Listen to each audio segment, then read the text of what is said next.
Hello guys, welcome to another video. और दीदी WhatsApp.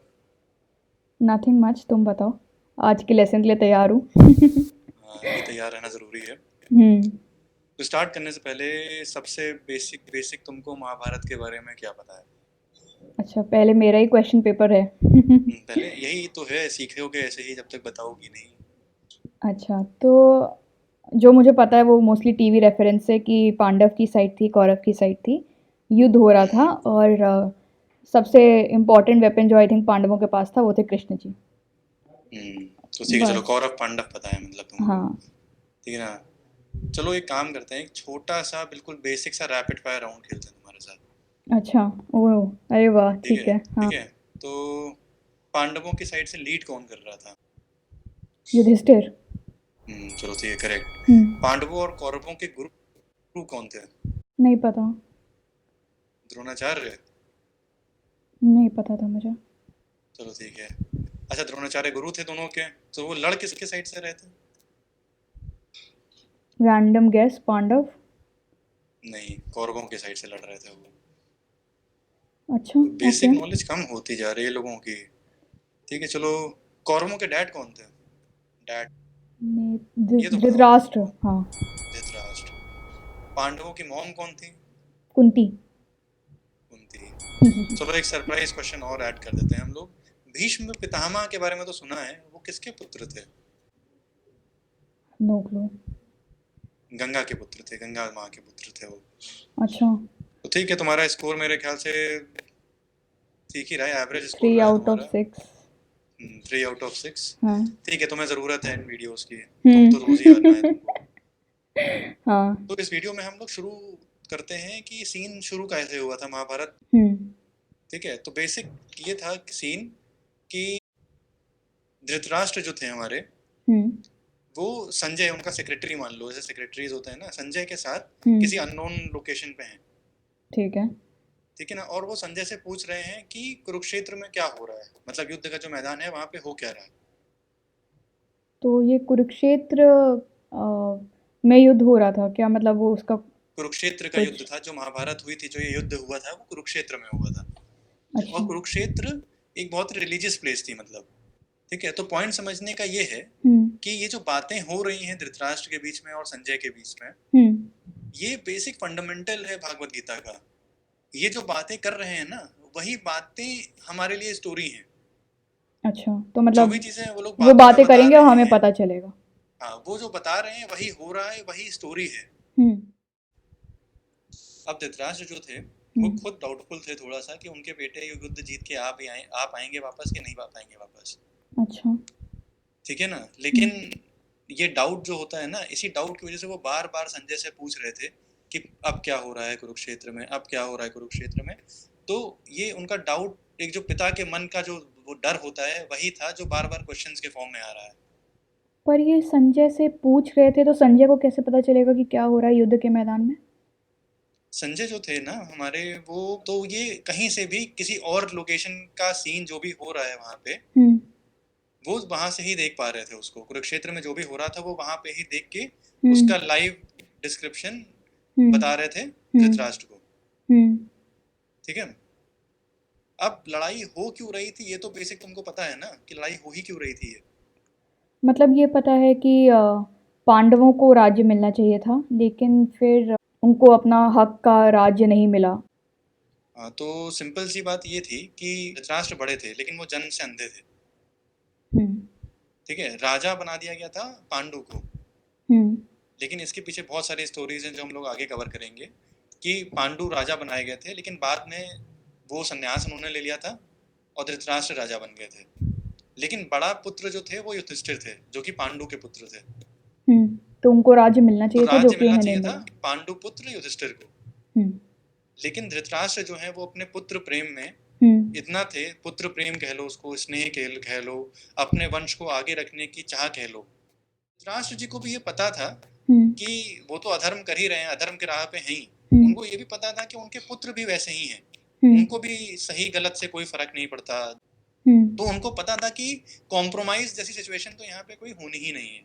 और वो हाँ। चाहते भी नहीं थे कि कोई कॉम्प्रोमाइज हो। वो हम्म। चाहते थे कि जो सही है वो अंत में पता चल जाए तो सही। संजय ने फिर इनको बताया क्या धृतराष्ट्र को कि क्या हो रहा है युद्ध में? तो अब देखो, अब स्टोरी यहाँ से शुरू होती है। अब संजय उनको बता रहे हैं कि युद्ध का मैदान है पूरा, जैसे तुम सीन समझ सकते हो कि दोनों तरफ आर्मीज हैं, ठीक है ना। अब हम लोग शुरू यहाँ से करते हैं दुर्योधन से, ठीक है। दुर्योधन जो है, जो कौरवों का सबसे बड़ा भाई है, ठीक है। दुर्योधन राजा भी था उस टाइम।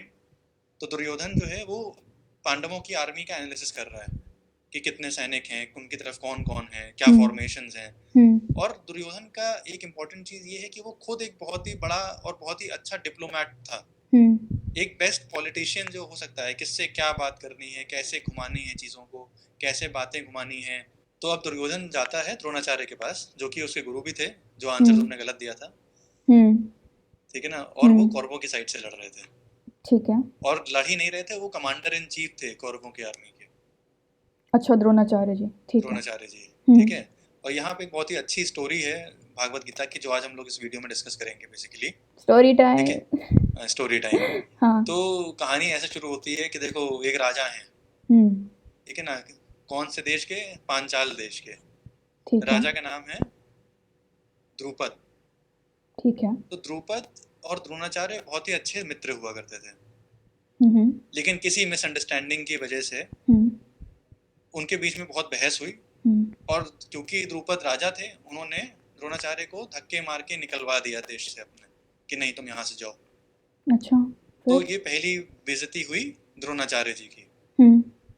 द्रोणाचार्य जी के पास बाद में पांडव और कौरव गए थे शिक्षा लेने। तो बाद में उन्होंने पांडवों को पांचाल देश भेजा कि जाओ तुम मेरा बदला लेके आओ, या लड़ाई करके आओ उनसे और जीत के आओ।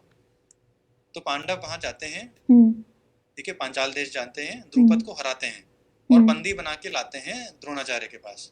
तो यहाँ पे द्रोणाचार्य का बदला तो पूरा हो गया, ठीक है ना। लेकिन अब किसका बदला शुरू हुआ? द्रुपद का। द्रुपद का। हाँ। तो द्रुपद जो है, इतनी बेइज्जती हुई उसकी इस चीज से कि उन्होंने एक यज्ञ कराया जिसमें उन्होंने बहुत सैक्रिफाइसेस दिए। और यज्ञ का पर्पस ये था कि उनको एक ऐसा संतान मिले जो द्रोणाचार्य को मार सके, ठीक है।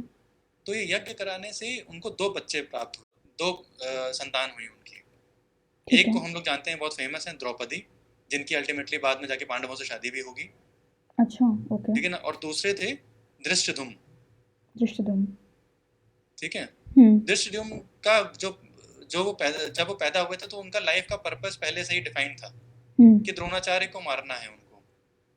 अच्छा, क्योंकि वो यज्ञ में ही पैदा हुए थे, उस यज्ञ में पैदा हुए थे, उनका लाइफ का पर्पस पहले से, उनको डे 1 से उनको बता दिया गया था कि तुम्हें द्रोणाचार्य को मारना है। उसके बाद अब आप लोग ये देखिए उस टाइम कितना क्रिटिकल चीजें होती थी। उन्होंने धृष्टद्युम्न को शिक्षा लेने के लिए भेजा किसके पास? द्रोणाचार्य के ही पास, कि आप ही सिखाइए इसको, जो भी पॉलिटिकल टेक्निक्स होती हैं, अच्छा। जो भी वॉर की टेक्निक्स होती हैं, जितनी भी चीजें द्रोणाचार्य ने सबको सिखाते थे, वो अपने बेस्ट गुरु थे उस टाइम, और उन्हीं से सीखने के लिए भेजा। और अच्छा ठीक है, अब तुम्हारे पास मैं अगर ऐसा कोई भेज दूं जो तुम्हें मारने वाला हो, तो तुम तो उसको सिखाओगे ही नहीं। लेकिन द्रोणाचार्य ने गुरु धर्म निभाया, उन्होंने सिखाया, लेकिन उन्होंने अपनी सारी नीतियां, अपने सारी एजुकेशन, अपने युद्ध टेक्निक सब उसको सिखाई। और अल्टीमेटली होता क्या है कि वो किसकी साइड से लड़ रहा था? पांडवों की साइड से। अच्छा, धृष्टद्युम्न पांडवों की साइड से लड़ रहा था, और द्रोणाचार्य कौरवों की साइड से लड़ रहे थे। और उसकी लाइफ का पर्पस है द्रोणाचार्य को मारना। तो मतलब अपने ही गुरु को मारने का उसको काम मिला था। उसको लाइफ का पर्पस था उनको मारना। उसने उन्हीं से शिक्षा प्राप्त की, उन्होंने उसको शिक्षा दी, और अब वो अपोजिट साइड में बैटल पे खड़े हैं। तो दुर्योधन द्रोणाचार्य को ये बता रहा है कि आपने कितनी बड़ी गलती की उसको पढ़ा के, जबकि आपको पता था कि ये होने वाला है। तो फिर द्रोणाचार्य क्यों लड़ रहे थे कौरवों की तरफ से? देखो उस टाइम जो होता था, धर्म जो होता है ना, धर्म की राह और राज्य के प्रति प्रतिष्ठा, कि राज्य के लिए जो सही है वो करना है। राजा ने जो कह दिया, जो लॉयल्टी होती है ना, वो राज्य के प्रति थी। जो भी राजा हो, वो चाहे सही हो चाहे गलत हो। हमारे जो भीष्म पितामह हैं, हम लोग आगे स्टोरीज में देखेंगे, वो भी एक बहुत ही ऑनेस्ट, बहुत ही अच्छा कैरेक्टर है उनका भागवत गीता में, ठीक है ना। उनको भीष्म पितामह कहा जाता था, सारे डिसीजंस वो लेते थे। लेकिन वो भी हम लोग देखते हैं कि वो भी कौरवों की साइड से लड़ रहे हैं, क्योंकि सबकी लॉयल्टीज राज्य की तरफ थी। राज्य का साथ नहीं छोड़ सकते। हम्म ठीक है, तो बेसिकली अभी तक तुमको क्या क्या समझ में आया? हाँ, जो पॉइंटर्स समझ में आए कि अ, धृतराष्ट्र और संजय जो हैं वो युद्ध का मैदान देख पा रहे हैं और समझ रहे हैं कि वहाँ क्या क्या हो रहा है। और दूसरा ये समझ आया कि द्रोणाचार्य की जो इतनी अच्छी कहानी हमने सुनी कि द्रोणाचार्य और उनको मारने वाला दोनों ऑपोजिट साइड्स पे हैं। अपोजिट साइड्स पे हैं। हाँ, अब और एक क्वेश्चन मैं मतलब मेन पूछूंगी। चीज यही थी हाँ, कि उन्होंने उसको ही पढ़ाया जो उनका ही वध करने वाला था, हम्म। जिसकी लाइफ का पर्पस वो था। लेकिन दादा इससे सीखने को क्या मिला? तो बेसिकली अभी तक जितना भी मैंने थोड़ा बहुत पढ़ा है, उससे जो मुझे बहुत बेसिक सा कॉन्सेप्ट जो समझ में आया है वो ये है कि जो धृतराष्ट्र थे उन्होंने सिर्फ अपने पुत्र प्रेम में इतना अधर्म कर दिया कि युधिष्ठिर को राजा बनाना चाहिए था, पांडवों को उनका हक देना चाहिए था, वो सब उन्होंने नहीं दिया, सिर्फ अपने पुत्र को राजा बनाना था इसलिए। तो मतलब तो पुत्र मोह में उन्होंने अधर्म कर डाला। हाँ, पुत्र मोह में उन्होंने इतना अधर्म कर दिया। लेकिन अगर आपने अपने किसी चीज को प्रेम के उस पे अधर्म की राह पे चले गए या गलत रास्ते पे चले गए तो वो गलती ही है। एंड और में अपने कुछ पुत्रों को खराब ही भी होना है, अधर्म के रास्ते पे उतार और दिया। पुत्रों को भी अधर्म के ही रास्ते पे ले गए। तो अगर आप गलत डायरेक्शन पे जाओगे तो गलत होगा, सिंपल सा कॉन्सेप्ट लाइफ का। नहीं, तो ये ठीक है, तो मेरे ख्याल सच से में बहुत बड़ी हाँ, सीख है आई थिंक जो हम इस सेशन से हम सीख सकते हैं। और आगे हमें क्या देखने को मिलेगा? यार अभी बहुत कुछ है। अभी दोनों साइड में कौन कौन एक दूसरे से लड़ रहा है ये इम्पोर्टेंट है बहुत। किसकी साइड पे कौन है, उनकी इम्पोर्टेंस क्या क्या है। हर एक जो कैरेक्टर है स्टोरी में उसकी अपनी एक अलग स्टोरी है पूरी। अभी जो नेक्स्ट वीडियो हम लोग करेंगे उसमें हम लोग बेसिकली फैमिली ट्री होता है ना, तो हम लोग महाभारत में जो ये फैमिली देख रहे हैं हम लोग उसका फैमिली ट्री समझेंगे। अच्छा। कि कौन किसका बेटा है, किसकी शादी किससे हुई थी। हम्म तो वो बहुत ही बड़ा ट्री आप लोगों को देखने को मिलेगा। चलते हैं फिर। ठीक है, ओके, बाय बाय।